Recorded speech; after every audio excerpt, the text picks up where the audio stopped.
That's bad.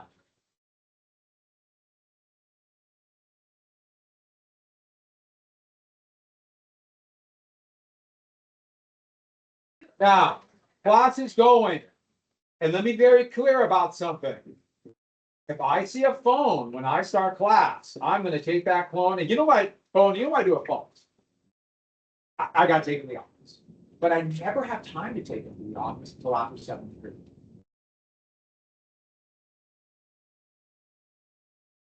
I don't want to see a phone.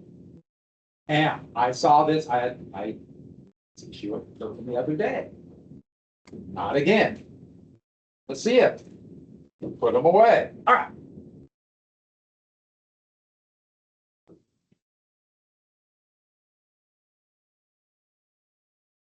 Did we get to here? That look right? Did we get to the slave ports? Did we get this? Yes. All right, good. Prisoners and debtors. Just a quick review. Quick review. All up and ready. The Whig candidate for president in 1844. What was his name? All rough and ready. Zachary Taylor. And did I tell you what happened to Polk after the election? I think I totally forgot. Polk got really sick right before the inauguration and died less than a month after. Taylor was inaugurated. He got sick as president and died of that disease right after he left office. What disease? Another cholera. Yes, the water must have been very filthy. Cholera spread by fecal matter in water. You got your sewers too close to your waters. And Britain is just about ready to have a massive cholera. So, we're not done with cholera. So, Lewis Cass was the Democrat. And what was the idea of letting the territories vote on whether or not they'll have slave codes?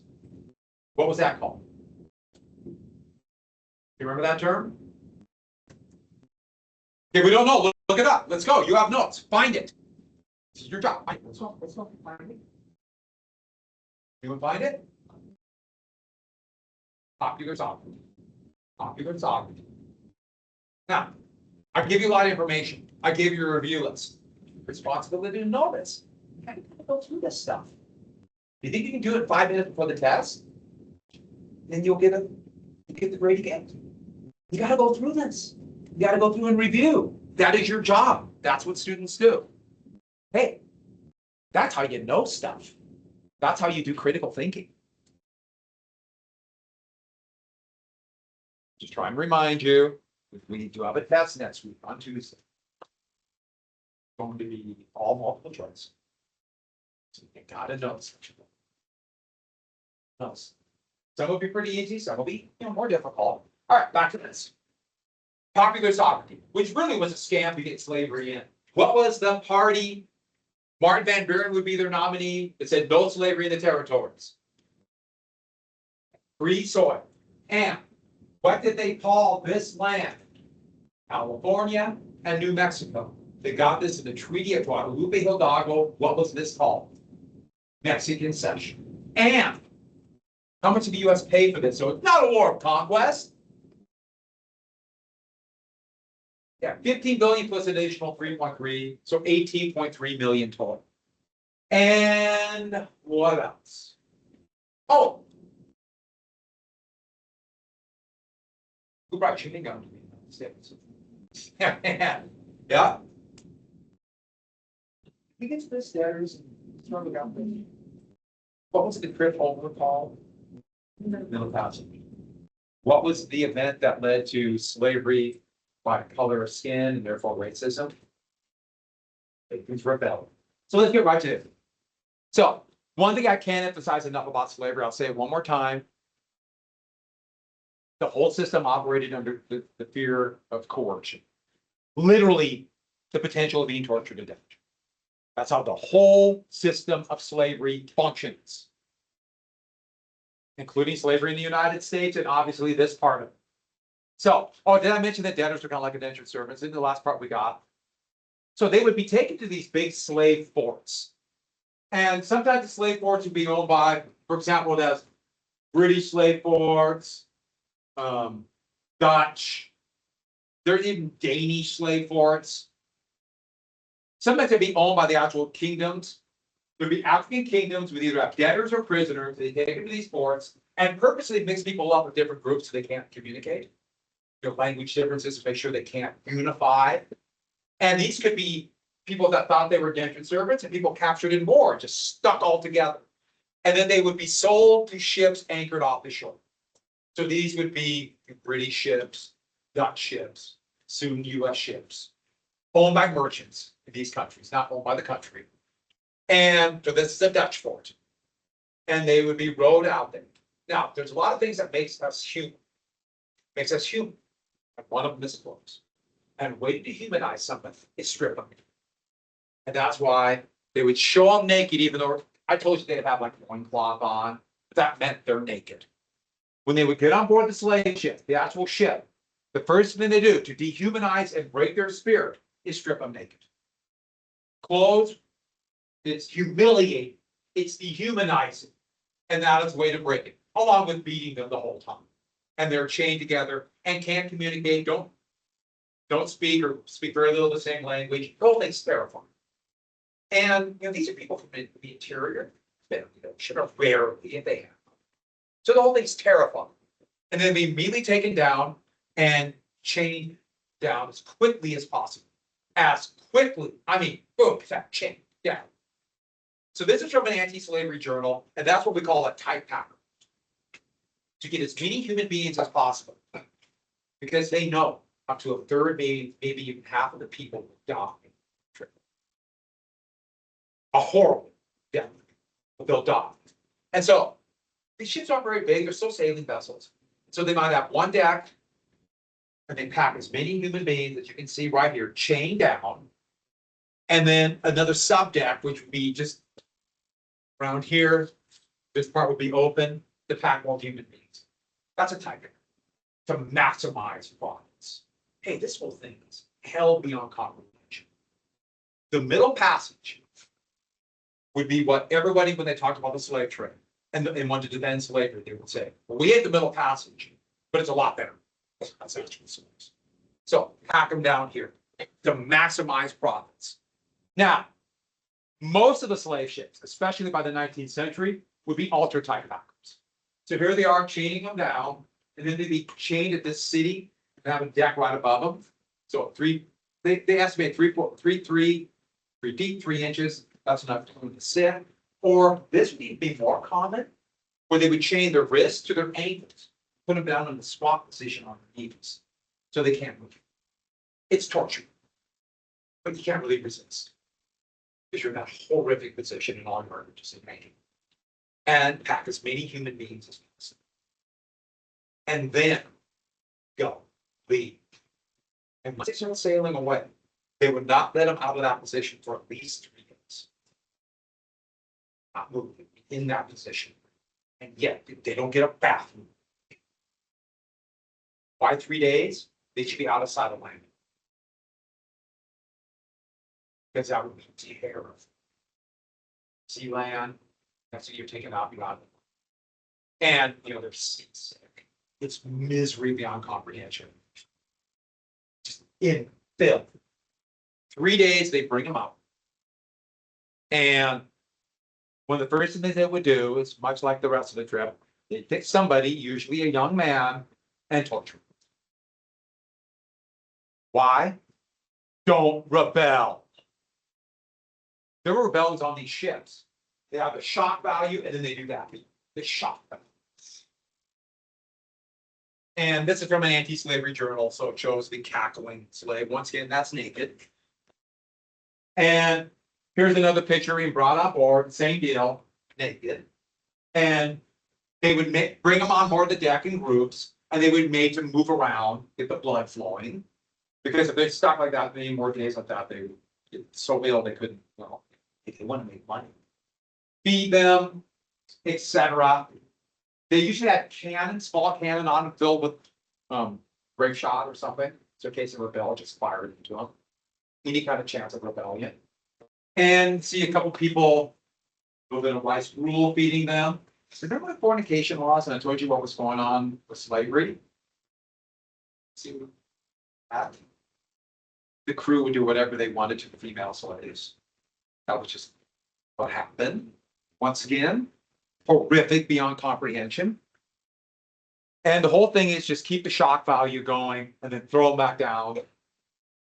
Here's another picture. And this one doesn't show up, so I want to be able to see it, but they would put netting all the way around the deck. And this one tells you why. You see it?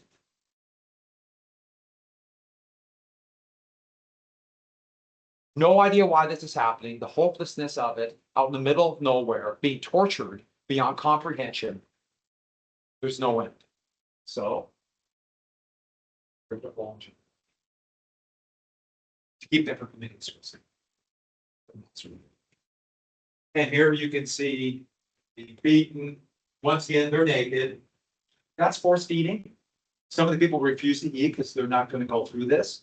And so what they would do is literally take a metal tube about that thick, it was kind of rounded, and they would literally pound it down the throat. So you just rip the throat, rip it or something, throat, and then dump kind of a gruel down the throat. That alone might kill you. Force feeding was not meant to feed someone. Force feeding was a torture to tell everybody else, you better eat, this is going to hurt. And that was on board the ship. And think about it, this could be 2 weeks, could be a month. And they plotted the amount of food they would eat, the idea that people are going to die along the way. And they would call the herd the whole time. That's what they called it. Meaning they would pick people and say, sick, don't feed them. Feed them, don't feed them. Don't feed them. Feed, no, sick. Now, these ships don't move very fast. And so the sharks could follow right along. And they would just dump people overboard if they were decide they were too ill and not worth the food, just throw them with. Or if they die, of course, but if they're too ill, and that's what's happening. See, they're about dumping her overboard as they're whipping to keep them from fast stones. Now, once the British, the Royal Navy started stopping the international slave trade, slavers would, if they saw a Royal Navy vessel, they could see it coming over their eyes and saw the flag first, they might throw everybody over rather than be captured with humans. So kill hundreds of people, just throw them all over. And that happened many times. That's part of the reason we don't know exactly how many human beings were brought over, because they all kept books. They want to keep accurate measures to make money, but they would cook the books, lie on them, claim that they were actually from Cuba and they weren't kidnapped from Africa, so they were already enslaved. You know, things like that. So there's all these kind of false books running around. You have a good idea, but not complete. I can't even comprehend how horrible this was. I mean, it's beyond belief. That's part of the reason why people like Thomas Jefferson can say, see, we got rid of the international slave trade. We're not such bad guys. Now, when they would arrive, they would immediately be sent to market. So you see, here's a ship coming in, a cargo of 95 prime Melbourne Negroes, 39 men, 15 boys, 24 women, 16 girls. The most valuable would be young men, but the second most valuable would be young women. Why young women? Not only get a lot of work out of them because they're still very young and strong and fit. Children, we've got with the fornication laws, make more slaves. And they'd be taken and made to dance immediately to show that they're fit and spry and not hurt from the trip. They're going to be covered with scars all over the chains and everything else. So they would take lard and make them smear lard all over their bodies right when they got off the ship, because it hid some of their bruises and made them look healthy. Now, that doesn't, to me, sound like it would make them look healthier, but it does hide imperfections. It makes you look a little bit more fit or muscular. And here, poking and prodding, once again, they're naked. It's, you know, that's, so the humiliation of that must have been incomprehensible. And then sold into slavery. Here is a slave market in Augusta near Charleston, or near Savannah, Georgia. Of human beings just brought off the boat and sent right into slavery, and they would go into seasoning that first few months onto the plantation. And I'll tell you how they taught them how to work on the plantation in just a second. That was the middle passage. And it was beyond comprehension. There were a number of ships that did report, and a few were the actual, those poor kidnapped people took over. Should have. They showed no mercy to them. Part of the reason why slave rebellions were so horrific. They also knew they showed mercy. They probably betrayed and tortured. There's no mercy. One ship called the Amistad actually were Africans. They were sold in Cuba, but they were kidnapped from Africa, and they were going to go up to South Carolina, and they actually took over the ship. I'm sorry, they're going to another part of Cuba. They took over the ship, and thought they were going to go back to Africa, but they left one crewman alive and betrayed them. Eventually, they're leading them north, and they found captured by the United States Army. That was 1831. I'm going to pick a few movies you can watch for extra credit during Christmas break. And one of the fantastic movie, I'll talk a little bit about it, but it's called The Amistad. It's kind of unreal how good it is. No, I don't know where you can get the movie. You're smart, you can figure that out. Could be, I don't know if it's streaming on watch. Yeah, but it's so good. All right, back to this. Oh, it is rated R. Since I am in a classroom, for stuff you'd have to have a no, you got an R rating, which makes sense. You know, we understand. But even if you're 17, it's still school. I have to do this. Get what I'm doing. All right. Great movie. So let's get into a little bit. Oh, 1808. That's when they banned the slave trade. The thought was slavery would diffuse out, but that did not happen. Actually, even after they banned the slave trade, a bunch of human beings were smuggled in. So diffusion turned into, instead of spreading out slavery to get rid of it, spreading out slavery to save it. So these are kind of review. That's the middle passage. And let's get into the culture, the economy of the sun. And we'll do the economy first. And I can't help it. This is the way my mind works. I focus on economics more. And I know some historians in some classes might focus on the cultural part. It's just not me. So if you're more interested, I hope I just trigger enough for you to, keep doing this on your own. But I focus on the economics. But there's one very important thing about this picture. This is supposed to be enslaved people in their slave quarters. And how do they look? What is their mood just by looking at this picture? Do they look like repressed slaves being held for the rest? They look kind of happy, don't they? Gee, I wonder if that will be a myth down the road. Maybe a defense of slavery down the road to say that slaves are actually happy. One more thing, what instrument's this? Banjo's an African instrument. So it came over, was made by people who have words, the banjo. Which is kind of interesting because you think of the way cultural changes move around. Banjo, I don't necessarily think of as being an African instrument now, because I would have thought European, but it's African. So the Industrial Revolution, we got to backtrack just a little bit. The Industrial Revolution would change the economy of the South. Demand for cotton exploded. They thought slavery was dying. Part of the reason Jefferson wanted to get rid of the slave trade is he just assumed slavery would go away. Slavery was not profitable. And they could see it becoming less and less profitable. Now, what a horrible thing to say. Yes, working other human beings to death was not making me enough money. So I'm giving you the very cold economic thought. But that's part of the reason why they thought slavery would go away. It's not making money. But textile mills need cotton. Everything will change. The Industrial Revolution is completely and totally tied into slavery, even though slavery and factories don't go well together. And so remember the cotton gin. We mentioned Eli Whitney before. Let's go way back in history a month ago. Eli Whitney was also known for what important industrial innovation? You remember? In fact, it was such a big deal, they would call it the American System of Industry. Eli Whitney. Yeah. Interchangeable parts. So I told you the story about how he basically conned Jefferson into believing he had machines to make musket parts. But he also, stealing from probably 3 enslaved people in South Carolina, he got the patent, and that's the patent for the cotton gin. He stole it. We have a lot of inventions being stolen. Right after New Year's, I'll tell you about Thomas Edison. Hey, that's all corporations. Almost all inventions are done by people working for corporations or corporations. So back to this. Eli Whitney. The cotton gin was such a big deal for this important reason. It did the work.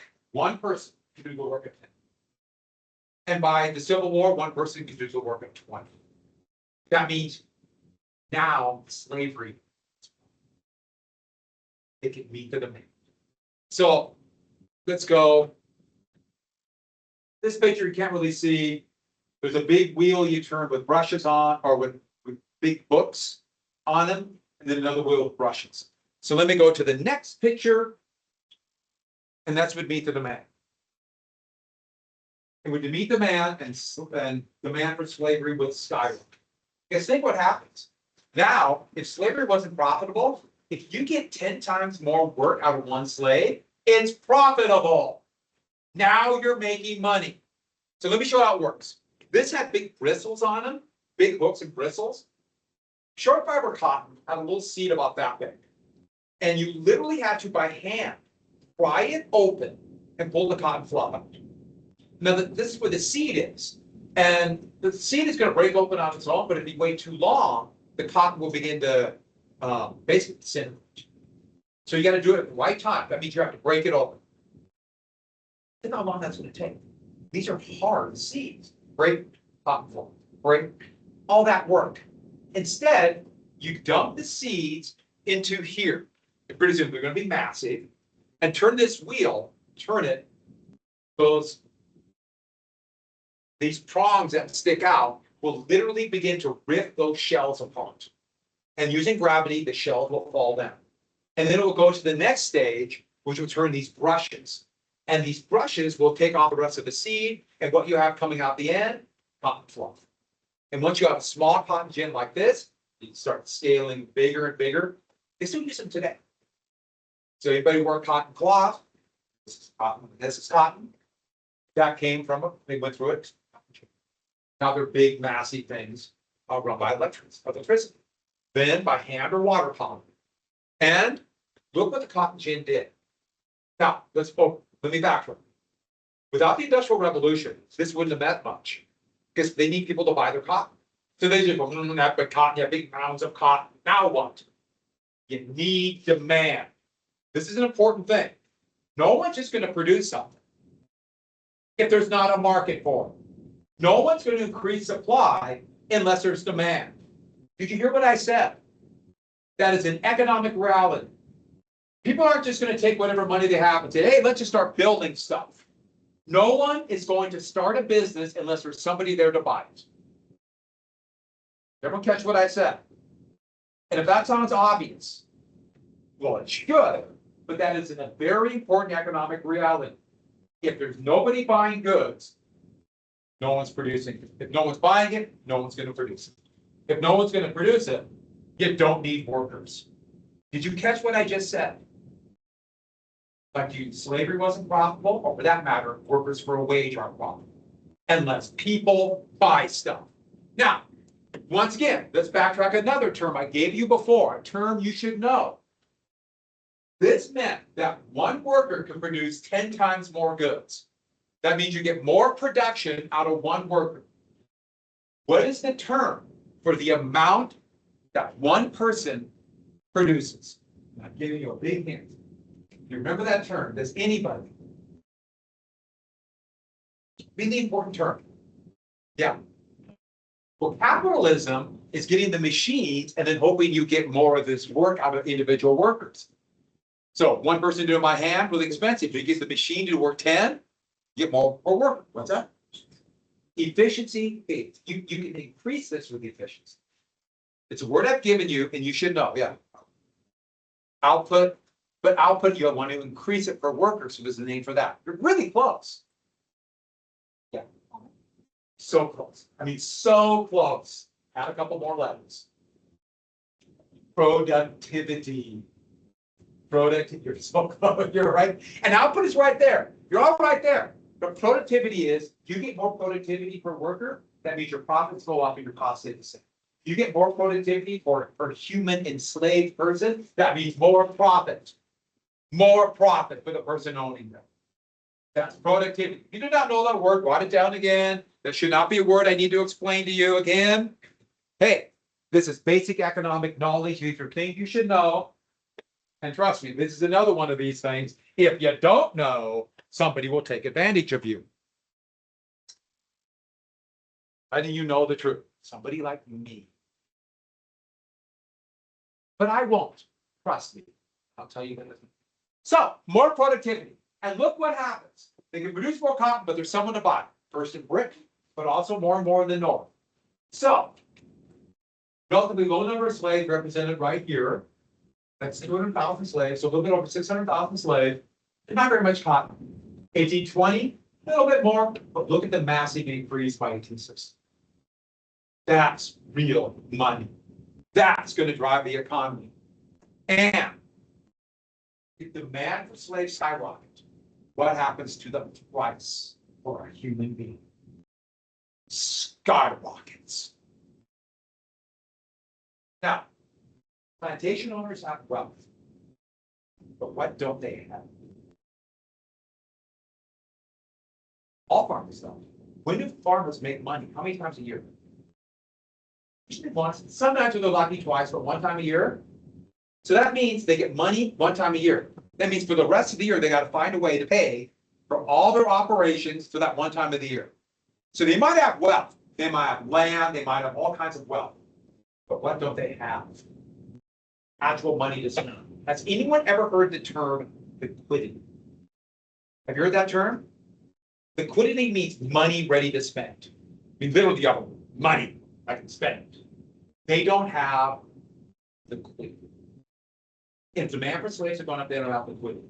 So where do you get the money? They borrow it. So what's going to happen? Debt's going to go up. Oh, sure. They might buy more slaves and have more wealth, but that means they still have to buy more money. And the debt's coming through. So everyone write down that's going to lead to more debt. Can't emphasize that enough. And you gotta pay back your debt. Even if you have a bad year, you gotta pay it off. That's the scary thing about debt. You will find that out someday. Maybe your parents know or something to that effect. If they bought a house that has a 30-year mortgage, they know then what that means. Doesn't matter what happens, that payment's coming. That payment's coming. It's a big deal. It's a little scary. So here's a couple pictures of the cotton gin. And this is one showing, this is about 1850. This picture was drawn. I stole it from a few images. But don't tell anybody. Okay. So that's the cotton gin. It's trying to show you. Look at the master. Oh, there we got cotton. Look at the enslaved people. How would you describe their mood? Yay! This is so much fun. Start pushing this idea that the slaves. Starting this could be a defense of slavery, maybe as a positive good. So, and this is going to become not just pushed before the war and after the Civil War. It's going to become ingrained. So here is this is an elementary school textbook that had a little bit about slavery. So here's a picture from the 1970s. And look at the happy slave. Growing cotton. Life is pretty good. I was told that slavery was not bad. Slavery value. And I can still vividly remember in college, at Rocky Mountain College, my freshman year, American history class.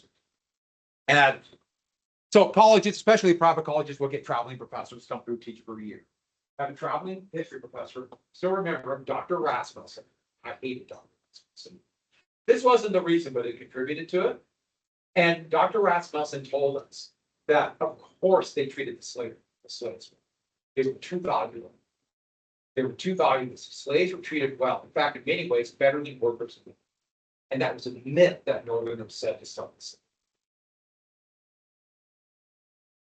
I should add, I hate to stereotype people because stereotype is really mindless. But he did have a Southern accent. He was from Alabama. And I remember thinking, God, what's going on? But of course, I had stuff like this in my high school in Wild City, Montana. So, so I'll never forget that. He was a jerk for the other reasons too. Now, Dr. Moses there. Unbelievably good teacher. So moving on. I still vividly remember how much I like Dr. Moses. So here's another one. Happy slaves working the cotton gin. But now production goes up and now slavery comes in demand. And so I think you can see the next step. Cotton will become king, or literally king cotton. And the most productive area will be called the Black Belt. Now, I mentioned this once before. It's thick, rich soil. It's so rich that it's black. So that's all these nutrients. And it runs from here to here. The best cotton producing areas, and therefore those are going to be the first areas that will come under the plow of the big plantations. And this kind of underemphasizes this right here. The edge of the Black Belt is called the Yazoo Delta region for the Yazoo River. Just unbelievable for cotton. And it's interesting. Still see different trends. I mean, what kind of people live there now, voting trends. It's really interesting right here, the Black Belt. So 1820, 1860.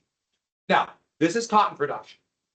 Short fiber, go a little bit here, but everyone look at the map. You see the main area? Everyone see this? So let me show you another picture. This one's a little simplified. Yellow, short fiber cotton. That's cotton for the cotton gin. Long fiber cotton, the seed would break apart, the cotton would literally hang down, and it was really easy to cultivate. The problem was it only grew right along the coast. Not even that thick. I mean, literally, you have to be on the coast. So they had to have the short fiber. And the climate was such that you grow a little bit up here, but once it got to here, it didn't grow very well. Corn, but that corn was for two things: ski, but also to feed and so. And then, of course, tobacco.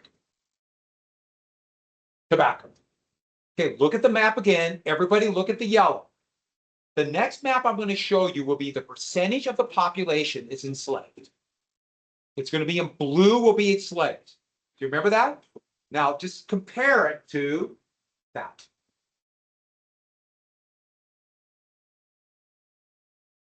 You see why I showed you that?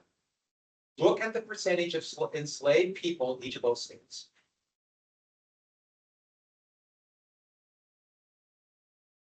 Blue, 55, 44, 44, 44, 57, 47. See it? Areas where there's less cotton production, 33, 25, 26. Okay, Virginia, where it all started, 40%. In fact, the biggest market, the biggest part of the Virginia economy was selling beans by 1860. 10, 20, 23, 39, 2. Yeah? Pretty startling, isn't it? Let's say you knew nothing else, and we're just coming to it. I've not told you. I've hinted at it a couple times, but I haven't told you. Just by looking at that map, what state seceded first and started the Civil War? You see it? What state? The highest percentage of slaves, South Carolina. What's the second state to secede? Mississippi. No coincidence. And then these all came in a big block together. After Fort Sumter was fired on, which we'll get to, these states joined. You know, it's lower percentage of slaves, and it's pretty easy to guess which states remained in the Union. 10%, 20%, 23%, 2%. They stayed loyal to the United States. That tells you everything you need to know. The percentage of slaves. That means more people have greater amount of debt, and therefore, if they're worried about the debt, they have political power. In fact, more political power in the South equals more slaves. They ran these southern economies. And the slaveholders had more power in South Carolina than Maryland. And that's why South Carolina seceded first. They had the most to lose. They're the ones who feared the North even more. That's why they feared even things like post-Canadian emancipation. Remember that emancipation when they turned a certain age? Virginia and Kentucky both had votes to go to post-natal emancipation, and they both failed. Kentucky in the 1740s, and it was close. Their Whig governor was a slaveholder, but he would become synonymous with trying to enslave you there and fail. His name is Cassius Clay. And they tried to get rid of slavery and didn't. That became a very popular name among people who name after him. The most famous person I know that would be named after Cassius Clay, born in Kentucky. Well, most people know that he changed his name in the 1960s after he won the heavyweight boxing championship of the world. His name was Muhammad Ali. His name is Cassius Clay, and he was named after the guy who tried to do post-natal emancipation.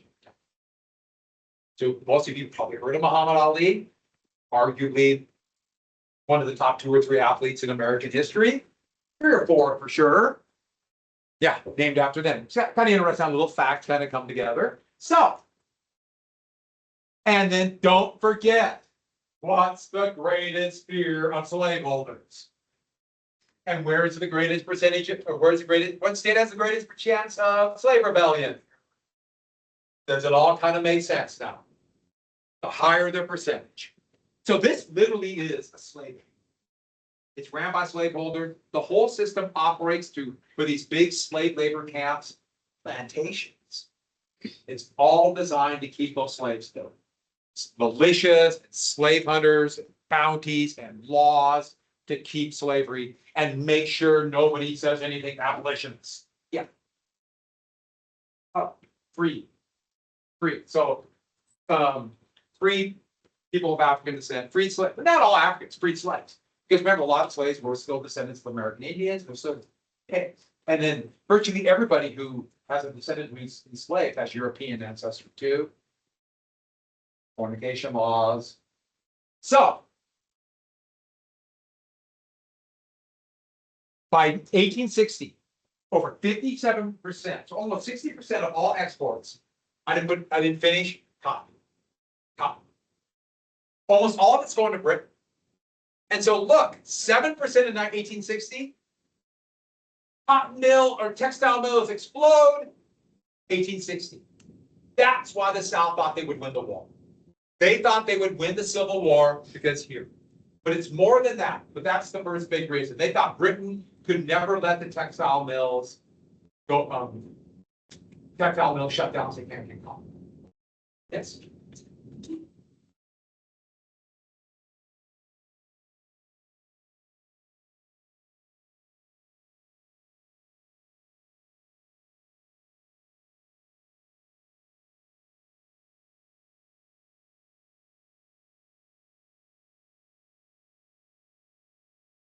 Well,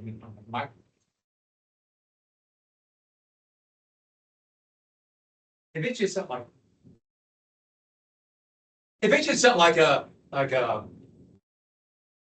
where were you yesterday for periods? Imagine 1,000.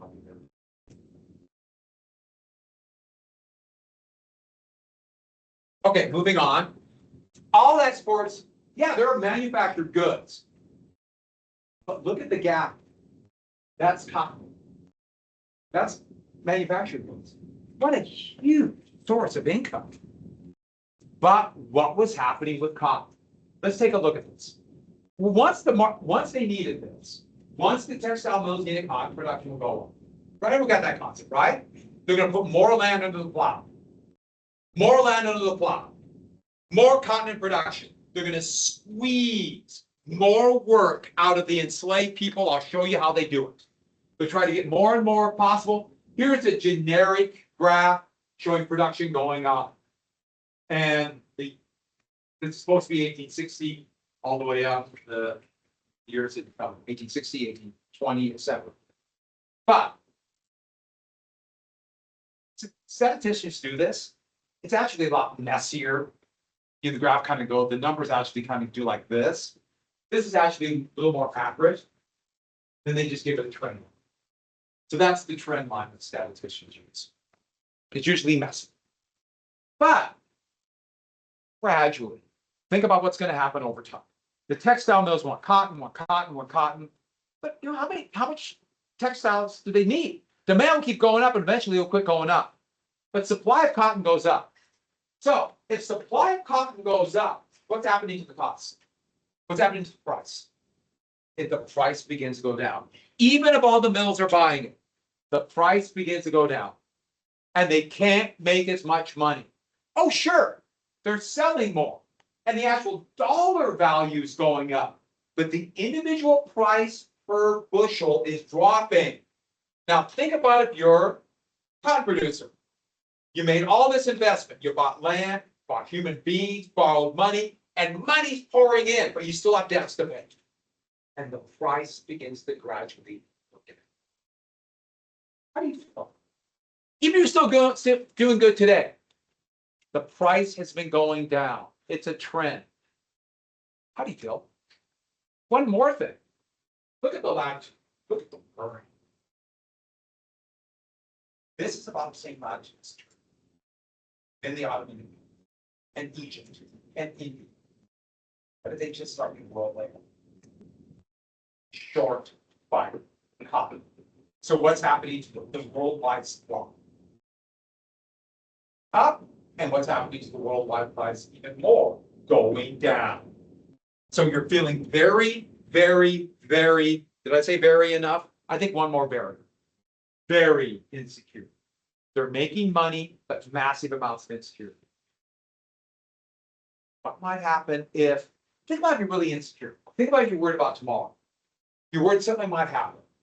And you know that feeling when you're going to take a really hard test, you have no idea what's coming up, and you have your mind, oh my God, I'm going to fail. I don't know any of this stuff, I'm not prepared. Doesn't your mind just start racing?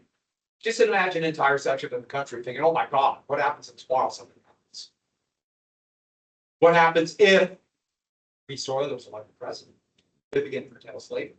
What happens if they start taxing the sale of slaves? What happens if it's an abolitionist? What happens? They just keep going on. Heck, what happens if there's an economic panic again and people quit buying textiles and next thing you know, no one's buying cotton and I go broke? What happens? And they become very insecure. So I have a list on your sheet called, I have something on your review list saying top cotton and industry. This is what I'm talking about. This time. And there's no industry in the South to pick up the slack. They didn't have fast moving streams.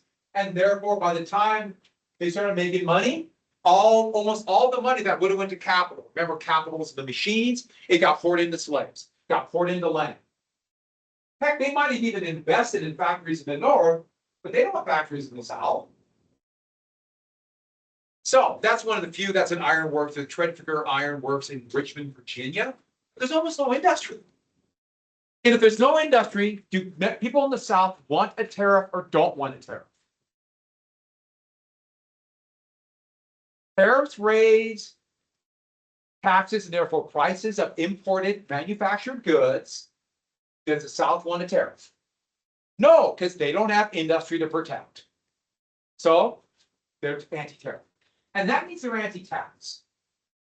Now, do you remember the American system? The American system had internal improvements. We would call that today like infrastructure, roads, canals, railroads, with government aid. That means the South is going to be anti-internal improvement. There's not going to be roads. There's not going to be soon as many highways or public buildings. Why? Taxes. And that can be a tax on slabs. You find that today. If you go down to the South, there's not as much infrastructure anymore. You don't find as many just basic things that you think about, like the sidewalks. Just not there, because that's taxpayer money. They're just not there as much. It's really interesting, especially in certain neighborhoods. Into this. So this is all about the economy. And therefore, they're going to be very much opposed to many of these things. While in the North, they're building industry. There's factories, but not just that. Finance. That's where the people are going. And even though there's wealth in the South, it feels like there's more wealth because the North has future wealth. The North is investing in capital that will reap immense bounties down the road. If you look at the value of manufactured goods by 1860, $1.5 billion in the North, 155 million in the South. Look at railroads. 70% of all the railroads are in the North. Why? The South won't spend the money on it. This might be a big issue down the road. It's a 32-to-1 advantage for firearms produced in the North. I'm just guessing that might mean something after 1860. Who knows? So there's a feeling that the South is a minority. And that's why the Wilmot Proviso was such a big deal. Even though the proviso did not pass, it shows the growing economic and political power of the North because it has a greater population. And they can see themselves being squeezed.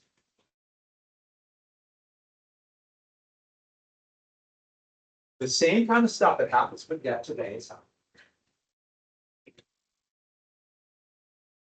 So, what do we have in the South? We don't have the industry. It's very rural. But the vast majority of free people are poor farmers. They don't have a lot of wealth. So the South is going to try to portray. Here's an 18th century picture of a plantation. Here's a 19th century picture, loosely based on Jefferson's home at Monticello. This idyllic plantation life. But in reality, only a tiny percentage. The South tried to claim that they were incredibly poor. But this is per capita wealth, per person, and that includes enslaved people. So the wealth per person, that is called per capita. Per capita means a word. Anybody know if I say per capita, what's word that's very close to that? Capita means average. And look at the average wealth per person. The per capita wealth is $954 for the #1 state. See what state it is? Do you see which states make up almost all the wealthiest states? By the way, if we did a state with a thing like this, what would Montana? Montana's very. Montana's a poor state. With a tiny few rich. So tomorrow, events of slavery. You guys are playing today?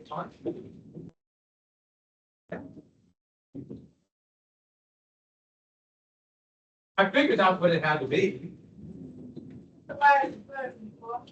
Where do you play?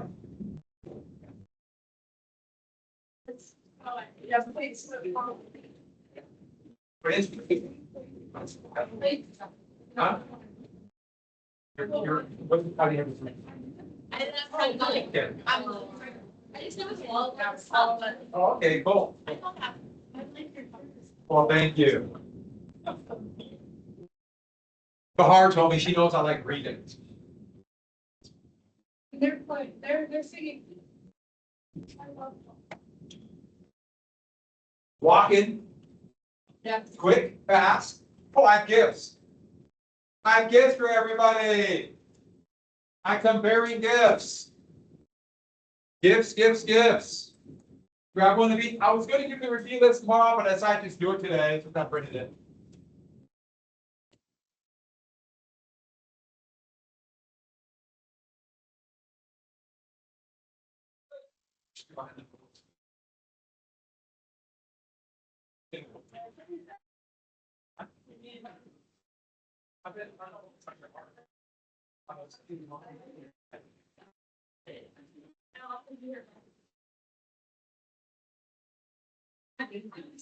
Free. On it. I have gifts for you.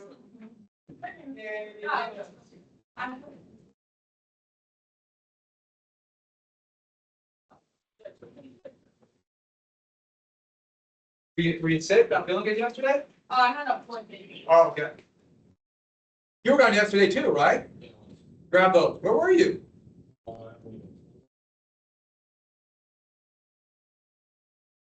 Stay away. Even if you weren't sick, stay away. Long contagious. Do you feel better though? Yeah. Good. I get. Oh, I got a frisbee. I get. You're gonna have to pay. I know. Is this good anymore? Oh, it's all about my head. And.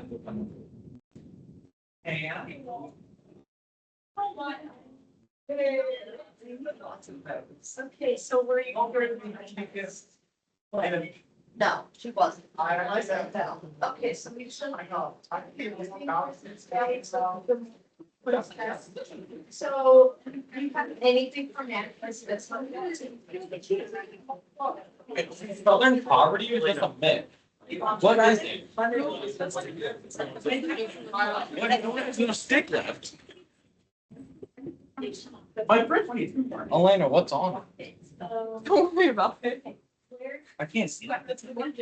You know what? Who's mine? You know what the bed is? Elena, what's wrong, Jade? Bad jump. So we're either gonna do it Monday before you go, or we're doing it Monday, but I'm gonna get back. But you have to talk to me about it before, right? The Southern I poverty. didn't, I know. Well, grab, everyone grab one, grab one. Southern poverty is rather loyal. Huh? Southern poverty. There's a myth. It was a myth. That's what they said, but it didn't happen. Didn't happen. How'd you know? What are the chances I can take to Jacksonian and pass through lunch today? And the, as it goes with it. Do you have anything else open today? When do you have it? Lunch. If you can't, it's not a big deal. I can, I don't have a 7th period, but I'm making up a chem quiz, but I don't know how long it's gonna be. Everybody grab one of each of those. Elijah, get those back. They're mine. You don't leave them. I grabbed it. I'm here for you. Yes. Grab one of each, one of each. Give them back. Quick, there's lots going in. And because I. So round trust. You guys. I trust them myself. Everyone grab one? No. Okay, I forgot to put one thing on the list. I cannot believe I forgot this. I feel so bad. I can't even begin to describe it. Near the Treaty of Guadalupe Hidalgo, I believe it's in the second column. Everybody put down the Wilmot Proviso. I'll tell you again, the bell has. What's the bell ring? In the United States. I just. What you? What?